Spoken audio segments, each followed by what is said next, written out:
Ako si Rudy Duterte. Kung gusto ninyong ayusin ang bayan natin, handa akong maglingkod. Pero dapat lahat tayo magsakripisyo at magkaisa para maayos ang ating bayan. Kung happy na kayo sa continuing corruption, sa pag-usbong ng krimen, huwag ninyo akong iboto. Kung happy na kayo sa mataas na presyo ng pagkain at kuryente, huwag ninyo akong iboto.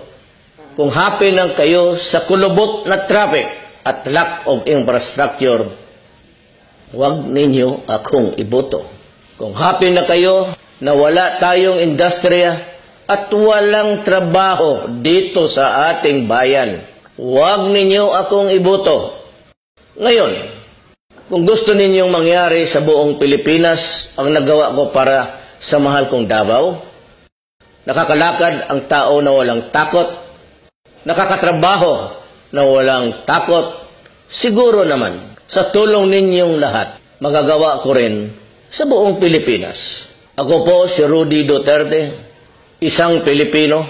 It is my moral obligation to do what I can for the future of our country. Maraming salamat po.